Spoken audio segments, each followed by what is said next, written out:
My gold digger wife ruined my life, but she won't let me divorce her. I and my wife have been married for 10 years. We dated for 6 years before that, and I got a lot of pressure to get married from my parents, her. Something in my gut said that this wasn't right. I called it cold feet and did my best to ignore it. We got married. Pretty much the moment the ink was dry on our marriage license, things went south. On our honeymoon, she did nothing but complain that I hadn't booked a nicer hotel. In the following months, she wanted a new apartment, a new car, gifts, jewelry, handbags. It was never enough. It's like the moment she got the ring, it stopped being about us and became about what I could give her. I'm a doctor. I make good money. Not good enough to support the kind of lifestyle she wanted, though. We don't do the deed anymore. We don't laugh. We don't talk about anything but money. We have no kids. She said she wanted them before marriage and then changed her mind quickly afterwards. Our home looks like a showroom. There's no warmth or joy or even comfort there. I hate her. I hate her. I'm a 45-year-old physician and I have barely enough savings to sustain us for 3 months. I want to retire someday. I want to enjoy my life. I rented a cool apartment across town in a less desirable neighborhood, and there's a stack of IKEA furniture waiting for me to set it up there. The lease is up on the Mercedes my wife pushed me to lease next month, and I'll be replacing it with a used Prius. I'm starting therapy next week. I have a divorce attorney who's assured me that the prenup we signed before marriage means I won't have to pay alimony. I hope to leave the higher-paying job that my wife insisted I take for something with less hours, sometime in the next year. I'm going to ask out the pretty barista who flirts with me every morning. I'm telling my wife first thing tomorrow. I'm expecting her to cry and beg and demand we try therapy. I don't want any of that. This was never right, and I'm only sorry it took me so long to realize it. I'm sorry I've wasted so much of my life being married to a woman because I thought it was the right thing. I'm so excited. Okay, so here's the update. First of all, damn, I didn't expect so much attention for my little story. I was really just trying to write it down to get it off my chest and expected a few good luck comments and not much more. I knew a lot of people were asking for an update, so here goes. Usually when I wake up, I go for a run or a bike ride. While I'm gone, my wife gets up, gets dressed, gets a smoothie going, whatever. This morning I paced the kitchen, rehearsing what I had to tell her over and over again. When she finally came down, I felt oddly calm. I wasn't expecting to be panicked exactly, but apprehensive at least. I told her I needed to speak to her. She gave me an and didn't look up from the coffee machine. Then I just came out with it. I told her I was leaving and that I wanted a divorce, that we hadn't been happy in a long time, and I felt as though she didn't care about me or my emotional needs. Pretty much instantly, the gaslighting began. She cried that I never get her flowers anymore, that I don't do enough to support her, that I don't care if she's happy. I brought up the fact that I suggested therapy over a year ago and that she had agreed, but then made excuse after excuse not to go. I brought up times she completely ignored the budget we worked on. I told her how it made me feel when she dismissed when I tried to tell her how I was feeling. The crying escalated then, along with begging for a chance to make this right, to go to therapy, that she'd do better. It went like I thought it would go, and I felt absolutely nothing. I just don't care anymore.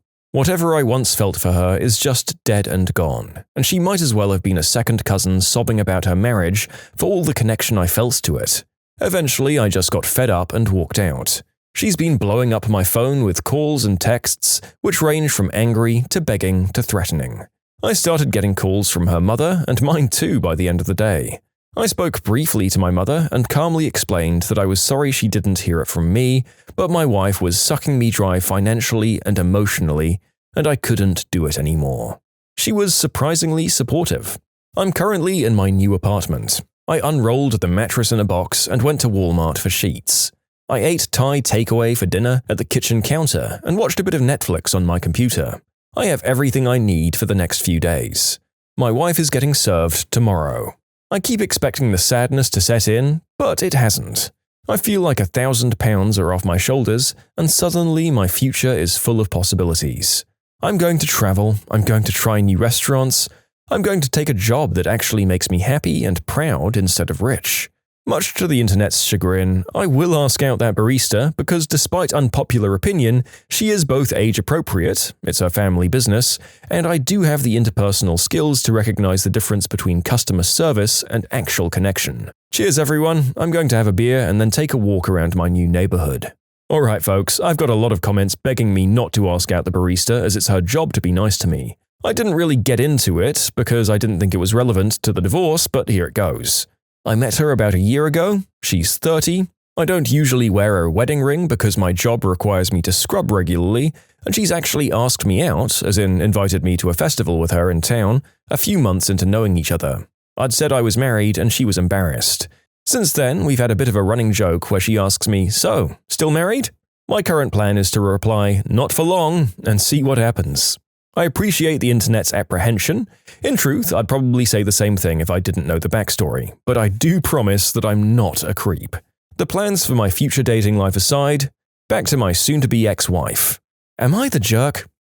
As is normal for such a one-sided account, it is hard to see you as the jerk.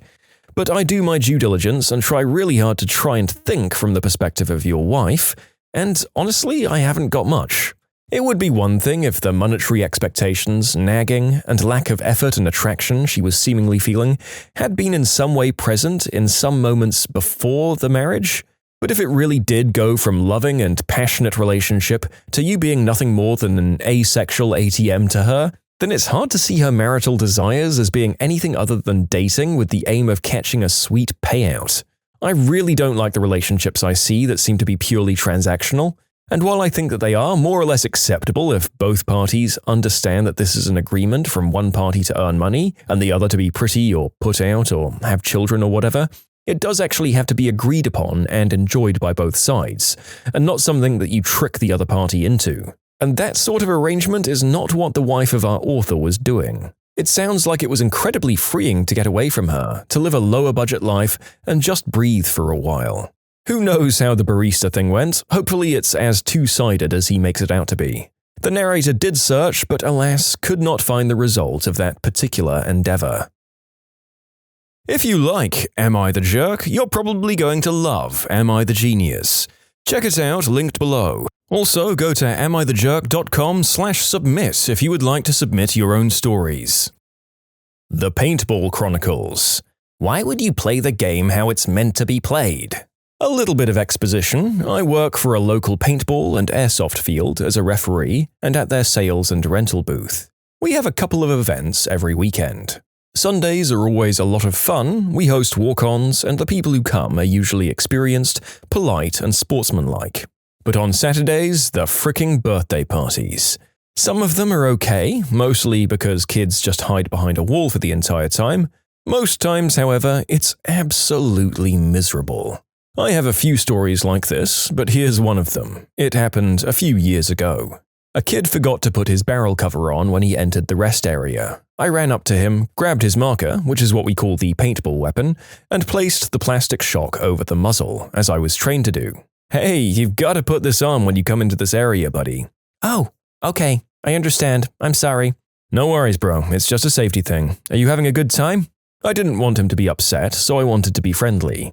"Yeah, it's so much fun."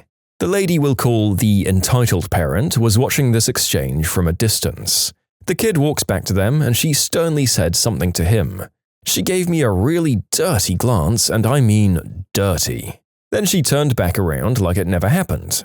Shortly afterwards, we were having the kids vs parents paintball game.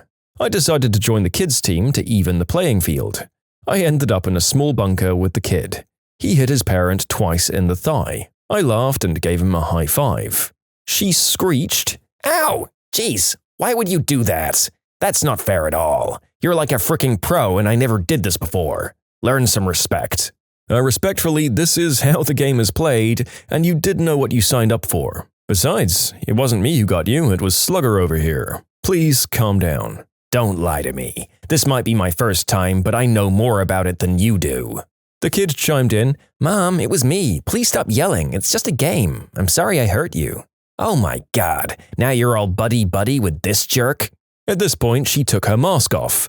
I blew my whistle immediately and yelled, "Ceasefire!" My coworker came running over. "Hey, what's wrong?" Yeah, she took her mask off. I had to stop the game. Ma'am, you can't take your mask off mid-game. Please follow me to the rest area. But she wasn't having any of that. Don't tell me what to do. What are you gonna do? Shoot me again? Yeah, right. Just leave me alone. She put her mask back on and went back behind the tree. I guess she expected us to resume play and pretend she never got hit or, more importantly, never took her mask off. Also, the other kids and parents were starting to walk up to where the refs were, so there was quite a scene. I told everyone else to head back to the rest area and we'd begin the next game shortly. My colleague was trying to reason with her. Ma'am, I'll get fired if I resume play right now and you've already taken your mask off and it's my job to take you back to the rest area. You'll be able to join back in the next game. What difference does it make? Can you please just leave me alone? Actually, no, I can't. I also really don't want to curse you out and force you down to the rest area in front of all your friends and your kids. Unless you want to be removed from the property and your son to come with you, I suggest you follow me. Shut the hell up. I'm not scared of your bullcrap. Just go away and keep playing the game like jerks. Another parent came up to console her, asking us what happened. We told him exactly what went down, but this lady disagreed. They both shot me after I fell down. My mask fell off and they almost hit my eye. The other parent seemed to be able to tell that she was lying as he gave me a look that seemed to say, "Sorry, she's an absolute moron," and started to walk back down with the others. My friend said, "Oh, come on, you're full of crap. Your son seems like he's having a good time, and the only reason I'm not dragging you off the property by your hair is because I don't want to ruin it for him." She officially lost it. She was mad. She raised her marker and shot my friend 4 times, once in the groin and 3 times in the stomach. I grabbed her marker and ripped it out of her hands. She screeched, "Ow! Why do you keep hurting me, you fricking jerk? I paid for all of this. Quit being such a prick and start playing fair." You shot him for no reason other than you being a total piece of crap. Get out now before we have to call the police. My friend was now on the phone with the manager. The super cool manager basically told us that we should do whatever was necessary to remove her from the field because she was a safety threat. That basically meant we could be physical and not get fired. My friend hangs up and turns back to her. I'm giving you one last chance to act like a fricking adult before I start treating you like the B-word you are. How dare you? I give you my business and this is how you treat me, butthole? Funnily enough, she didn't pay for this crap. The birthday boy's parents covered the prices for everyone. My coworker smiled. Have it your way then, idiot. He attempts to hold her arms behind her back and escort her back down the hill. She broke free and started trying to hit him, and he responded by gently but firmly pushing her away, and she slid about 6 feet down the hill. First you shoot me, and then you cut my hand, and now you freaking ruin my expensive jeans? I say, all of this could have been avoided if you acted like a darn adult. I'm the freaking mature one here. Get off your high horse, butthole. I'm suing you all. Note that we weren't actually being super physical. We very much so could have been, but we took her threats of suing fairly seriously, because insurance stuff is really complicated for paintball fields, and a lawsuit would cause problems even if we won the case. She was really crying at this point. I don't think she realized that she had nowhere else to go but down the hill, because we had to stop the game. She kept trying to break free and run back up. We eventually got her back down to the rest area. She had a nice long talk with the manager, who later told us he was trying not to laugh. He gave her a $20 off coupon just to shut her up. Little did she know it was expired. I felt bad for the kid, so I gave him a code for some free stuff for our website, which he redeemed a week later. It was just a t-shirt, special socks, a cool face mask, gloves, and some other stuff. Not so much, but I wanted him to have something so he didn't feel too upset. In the end, me, my friend, and the manager had a good laugh over the whole thing. Me and my coworker had to file a report stating what had happened, so that just in case she did sue us, we had official records of the event. We actually found her Twitter, and she said that we caused irreparable trauma and that she'd be taking immediate legal action. We never heard from anyone representing her. We did, however, get an email from the birthday boy's father who said she tends to be, quote, overdramatic and stubborn, and that he apologizes for what she did. So last week, the kid came back to the field for an airsoft event and recognized me. He asked me if I ever posted the story anywhere, and I said no. He told me to put it on the Entitled Parents Reddit, so I put it up there. Thanks for reading. Update? Well, thanks for all the support this is getting. I learned from him that he only stays with his mother every other weekend. His dad is really cool and he has primary custody. He was actually kinda surprised that so many people liked the story and he's reading the comments. Also, my manager was cool with me sharing the story, but he asks me not to say the name of the field for privacy reasons. I hope you guys understand. Thanks and sorry. The cool manager says hello, by the way, Internet. Did anyone else realize exactly how this was going to go when the woman said, "This might be my first time, but I know more about it than you do"? Jesus Christ, that was the ultimate warning sign. If the Dunning-Kruger effect had a slogan, that would be it. I honestly thought that was the kind of thing we'd just say when we were parrying these idiots, and not the sort of thing that someone would actually say verbatim and without a hint of irony. Every day that I read one of these stories, I thank my lucky stars that I've only met the mid-level Karens and Kens of life. People like the one from this story, at first seem like a complete work of fiction to the narrator. I mean, fabricating stories of physical attacks, attacking other people without a trace of irony, putting up such an undignified struggle. But the fact that we seem to get so many who exhibit this exact behavior means that they can't all be fictional, right? And go figure that apparently all the other parents in the group were used to her crap. I'll bet she asked them to be witnesses in her lawsuit and got eye rolls and crickets in return. And although it feels mean to point it out, go figure that she was divorced as well. Was that too mean? I don't care. Go to therapy, Karen. Full day, overtime only? Many years ago, I worked as an engineer repairing retail customers' PCs. Our team was small, and there were often times when the amount of PCs needing repair was more than the team could get through during normal hours. In these circumstances, we were allowed voluntary overtime on Saturday, and we'd get time and a half for it. The rules for overtime were flexible, and we could start when we wanted and finish when we wanted, and would get paid for each full 60 minutes we were clocked in for. Back then, my girlfriend, now wife, used to work until 2 p.m. on a Saturday, so I'd go in for 9:30 a.m. and then leave at 1:30 p.m., giving me plenty of time to pick her up. This worked out great for everyone. However, the company structure was a little strange, with the front-facing customer service under the management of one director and the back of house, including my team, under management of another. And they despised each other, constantly trying to cause each other problems.